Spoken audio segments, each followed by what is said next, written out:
নমস্কাৰ হাতত গছপুলি লৈ বেনাৰ লৈ সেফ নেচাৰ বুলি আজি আপোনালোকৰ আগত ক'বলৈ অহা নাই আজি আপোনালোকক আহ্বান জনাবলৈ আহিছো অনুৰোধ জনাবলৈ আহিছো অসমৰ সমস্যাবোৰৰ ঠিকাদাৰ কেইটাৰ বিৰুদ্ধে অসমৰ ৰাইজে এটা গণ আন্দোলন গঢ়ি তোলক তাৰ বাবে আপোনালোকক অনুৰোধ জনাইছো আহ্বান জনাবলৈ আহিছো অৰ্থনৈতিক উন্নয়নৰ কথা কোৱা অসমৰ হে মহান পণ্ডিত কেইটাই চালেকিৰ অবৈধ কয়লা খননকো বৈধ বুলি কৈছে অসমৰ চাহপাত বাহিৰলৈ লৈ গৈছে তেল বাহিৰলৈ নিছে অসমৰ মাজেৰে বৈ যোৱা নৈকেইখন ভেটি ভেটিও বিদ্যুৎ উৎপাদন কৰি বাহিৰলৈ লৈ গৈছে অৰ্থনৈতিক উন্নয়ন হ'ব ঠিকই আছে অৰ্থনৈতিক উন্নয়ন হ'ব তাত আমাৰ ক'বলগীয়া একো কথা নাই কিন্তু অসমৰ ৰাইজে যে জ্বলা কলা খাইছে সমস্যাৰে জৰ্জৰিত হৈছে এই কথাবোৰ কেন্দ্ৰৰ কেইজন মন্ত্ৰী আহি বুজ লৈছে অসম চৰকাৰেতো ঠিকই ৰয়েলটিখিনি লয় কিন্তু কালি যে বাগজানত সংঘটিত হ'ল অগ্নিকাণ্ড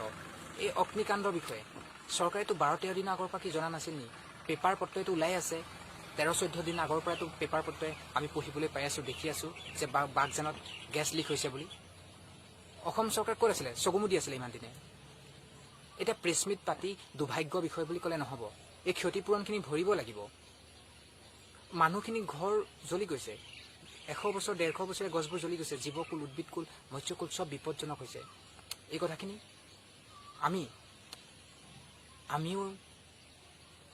150 টকা 200 টকা পালে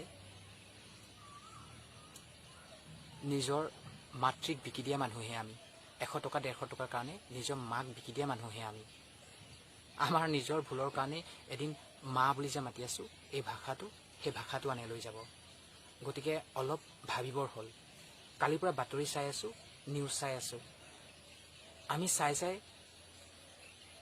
কি কৈ আছো পৃথিৱীখনৰ কি যে হৈছে হুমুনিয়া কাঢ়িছো চকু পানী টুকিছো আবেগিক হৈছো তাৰ বাহিৰেতো একো কৰিব পৰা নাই এতিয়া আবেগত উঠি থাকিলেই নহ'ব অলপ যুক্তিৰে বিবেকেৰে কথাবোৰ ভাবিবৰ সময় হ'ল আমি সচেতন নাগৰিক হিচাপে এজন সচেতন অসমীয়া হিচাপে নিজৰ ভেটিটোৰ কথা ভাবিব লাগিব মাটিখিনিৰ কথা ভাবিব লাগিব জাতিটোৰ কথা ভাবিব লাগিব ভাষাটোৰ কথা ভাবিব লাগিব উঠি অহা নতুন প্ৰজন্মক মই আহ্বান জনাইছো এটা গণ আন্দোলন গঢ়ি তোলক ONGCৰ যি গাফিলতি কৰিলে 13-14 দিন আগৰ পৰা যে গেছ লিক হৈছে এই কথাটো জানিছিলে কিন্তু তেওঁলোকে কিয় গাফিলতি কৰিলে নে তেওঁলোকে দুৰ্নীতি কৰিছে তেল সৰবৰাহ কৰি লৈ যাব নে দুৰ্নীতি কৰি আছে নেকি তেওঁলোকে গতিকে এইবিলাক পোহৰলৈ অহাটো অতিকৈ জৰুৰী আমি আশা কৰোঁ অসমৰ মুখ্যমন্ত্ৰীক আমি অনুৰোধ জনাইছো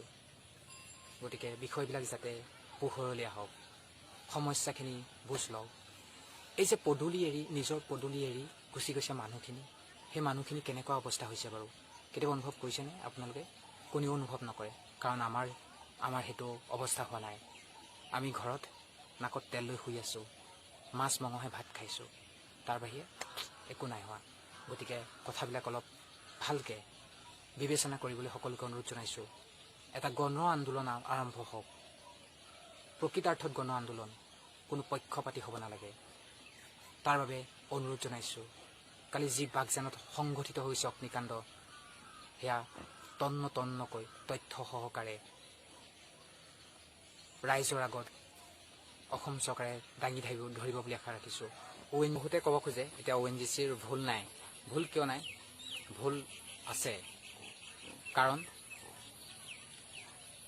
আমি জনামতে 3rd গ্ৰেড 4th গ্ৰেডৰ মানুহখিনিয়ে যে পানী ছটিয়াইছিলে অইল ইণ্ডিয়া লিমিটেডৰ বিশেষজ্ঞ মানুহ নাছিলে নেকি যে তেওঁলোকে কথাখিনি ইমান দিনটো জানিছিলে কিয় তেনেকুৱা ষ্টেপ লোৱা নাছিলে দ্বিতীয় কথা মুখ্যমন্ত্ৰী ডাঙৰীয়া ক্ষতিপূৰণৰ কথা কৈ আছে ক্ষতিপূৰণ কৰিব লাগিব কেৱল সেয়া ভাষণত থাকিলেই নহ'ব কাৰণ মোৰ নিজৰ গাঁও অঞ্চলতে বানত আক্ৰান্ত হৈ যোৱা মানুহৰ ঘৰ দুৱাৰ গুচি গৈছিলে কিন্তু আজিও ক্ষতিপূৰণ হোৱা নাই চৰকাৰে আজিও সেই পানীত উটি যোৱা মানুহখিনিক ঘৰ দিয়া নাই গতিকে ক্ষতিপূৰণ কৰিবই লাগিব ONGCৰ অধীনত থকা গুজৰাটৰ আহমেদাবাদৰ সেই জন এনাৰ্জি কোম্পানীটো সেই কোম্পানীটোৰ গাফিলতিৰ কাৰণে বাগজানত যি অগ্নিকাণ্ড সংঘটিত হ'ল সেই ভয়ংকৰ অগ্নিকাণ্ডৰ বিৰুদ্ধে সকলোৱে গণ আন্দোলন গঢ়ি তোলক তাৰ বাবে সকলোকে পুনৰ আহ্বান জনাইছো ONGCয়ে কিয় এনেকুৱা ভুল কৰিবলগীয়া হ'ল,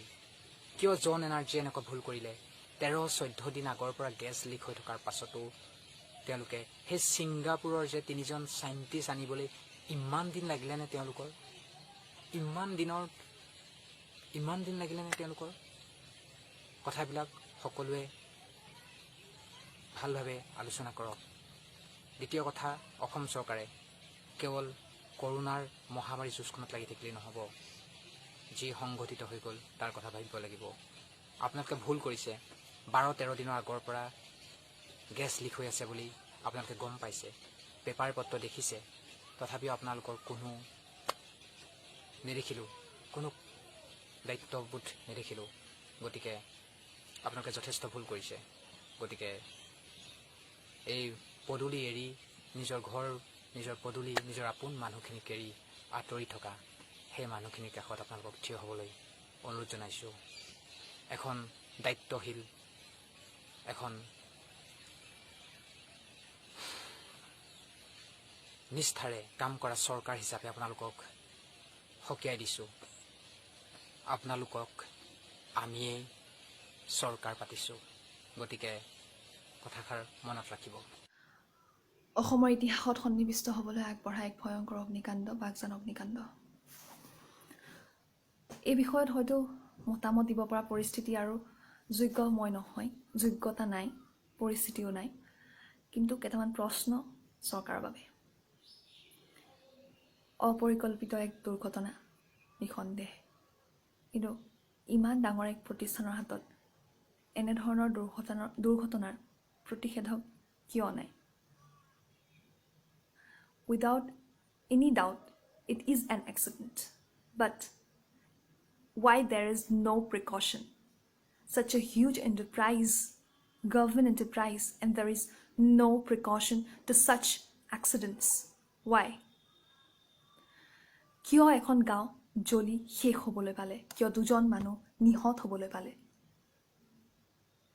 কিহৰ বাবে আজি প্ৰকৃতি প্ৰদূষিত হৈছে বায়ু প্ৰদূষণৰ ফলত?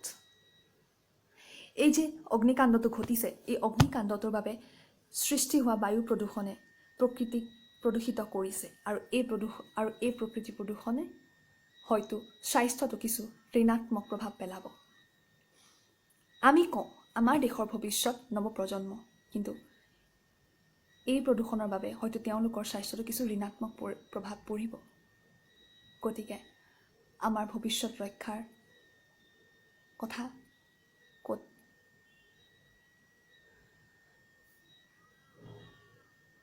The nature is getting polluted.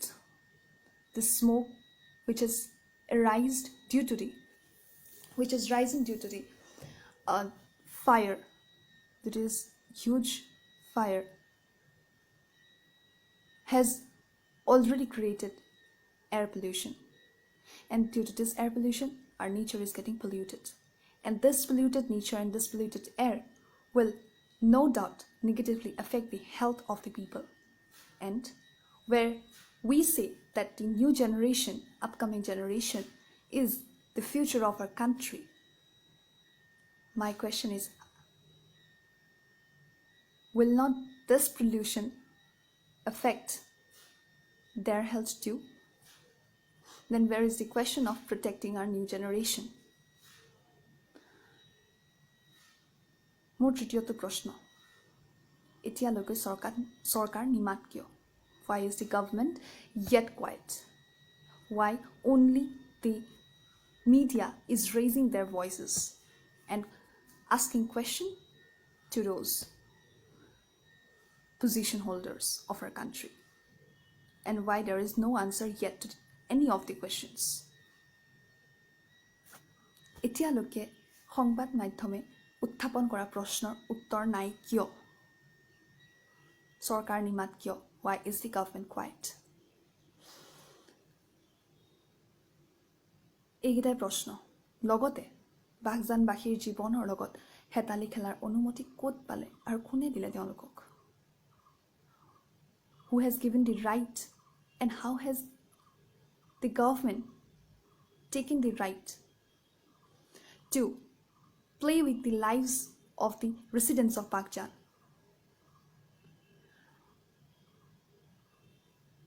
এইখিনিতে কথা এটা কওঁ মোৰ মতে মোৰ ধাৰণা এখন দেশৰ চৰকাৰ বা আসন প্ৰেমিকসকল আসন ধৰোতাসকল সদায় এখন দেশৰ অভিভাৱক হয় গতিকে অভিভাৱকৰ বাবে তেওঁলোকৰ ঘৰখনৰ গৌৰৱ ৰক্ষা কৰাটো এটা গুৰুত্বপূৰ্ণ দায়িত্ব বুলি মই ভাবোঁ গতিকে মই এই কথাষাৰ এইকাৰণে আনিছোঁ কাৰণ আজি 2-3 দিনৰ আগত আমি দিহিং পাটকাই অসমৰ একমাত্ৰ বৰ্ষাৰণ্যখনৰ বাবে চিঞৰিলোঁ আৰু আজি এই অগ্নিকাণ্ডৰ বাবে হয়তো ডিব্ৰু চাইখোৱা উদ্যানো এক প্ৰশ্নবোধক চিনৰ সৈতে ৰৈ গৈছে Another, my one point of view, or you can say it as question, that according to my concept, according to my own point of view, that any position holder of a country, or you say the government, according to me, is the guardian of a country. And every guardian has a great role to play in securing the pride of their family, of their home, and to the government, their country is nothing less than a home.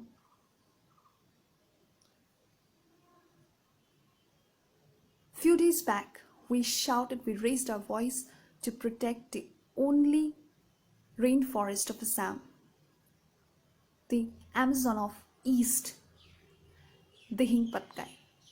And today, another pride of our state, Dibru Saikwa, is at risk, standing with a question mark at the back. And I demand an answer to these questions and a remedial measure as soon as possible to this destructible incident, and I demand that this fire should be stopped as soon as possible. আজিৰ সময় সকলোৰে বাবে সময় নেকি জাগ্ৰত জনতাৰ পুনৰাই আৰ্তনাদ আজি বাগজান জ্বলিছে কেৱল মাথো জ্বলিছে এই সংকটময় পৰিস্থিতিত নিজৰ মাজতে উকমুকাই থকা কেইটামান প্ৰশ্ন আজি মুকলিমূৰীয়াকৈ সকলোৰে বাবে এৰি দিব বিচাৰিছোঁ আজিৰ সময়ত দোষী কোন দুৰ্ভগীয়া কোন প্ৰকৃতাৰ্থত দায়ী কোন সেই জ্বলন্তমুখী মাগুৰী বিলখনৰ ভৱিষ্যত সেই জ্বলন্তমুখী বিলখনৰ জীৱকুল তথা তাত পোৱা সেই দুষ্প্ৰাপ্য শিহু মাছ কাছ আৰু অন্যান্য জীৱকুলৰ ভৱিষ্যত সঁচাকৈ আজি এক ভাবিবলগীয়া পৰিস্থিতি জ্বলন্তমুখী ভয়াৱহতাৰ অৱকাশত নিচেই কাষতে থকা সেই ডিব্ৰু চৈখোৱাৰ জীৱকুলৰ প্ৰতিও জানো আজি অশনি সংকেতৰ বাবে দায়ী সেই জ্বলন্তমুখী কাৰ্যকলাপেই নহয় আজি প্ৰকৃতাৰ্থত চৰকাৰী পক্ষ নিমাত কিয় আজি চৰকাৰে কাৰ বাবে বাট চাই পুনৰাই এনে দুৰ্ভগীয়া ভুগাবলৈ চেষ্টা কৰিছে সেই দিহিং পাটকাইৰ কাৰ্যকলাপৰ মাৰ নৌ যাওঁতেই পুনৰাই আকৌ এক অমানিশা কাল অমানিশা সকলোৱে বিবেচনা কৰক দায়িত্ববোধেৰে বিবেচনা কৰক আৰু এক চৰকাৰী পক্ষক প্ৰত্যুত্তৰ দিব পৰাকৈ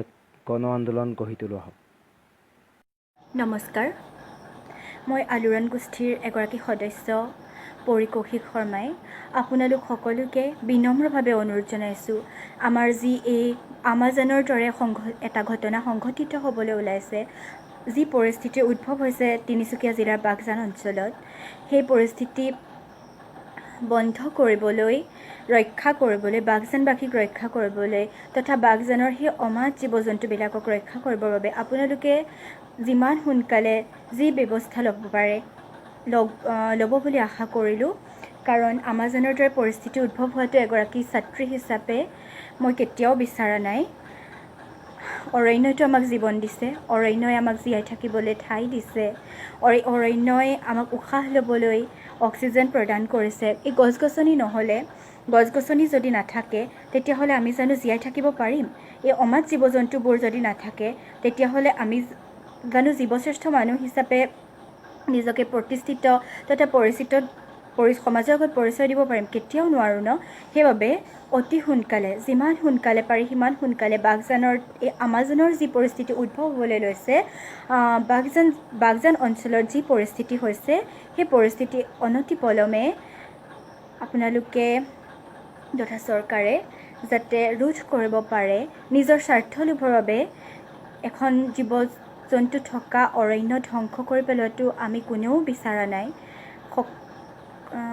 গতিকে বাৰে বাৰে অনুৰোধ কৰিছোঁ যাতে এই পৰিস্থিতিৰ উদ্ভৱ হ'বলৈ নিদিয়ে আমাক বাগজান লাগে আমাৰ আমাজন যেনেদৰে ধ্বংস হওঁতে সকলোৱে সক্ৰিয়তাৰে অংশগ্ৰহণ কৰিছিলে ঠিক তেনেদৰে আমাৰ অসমৰ এই পৰিস্থিতি উদ্ভৱ হওঁতে যাতে প্ৰত্যেকগৰাকী সক্ৰিয় ব্যক্তি ওলাই আহি চৰকাৰৰ ওচৰত অনুৰোধ জনাই তাৰ কামনাৰে মই পৰিকৌশিক শৰ্মা ধন্যবাদ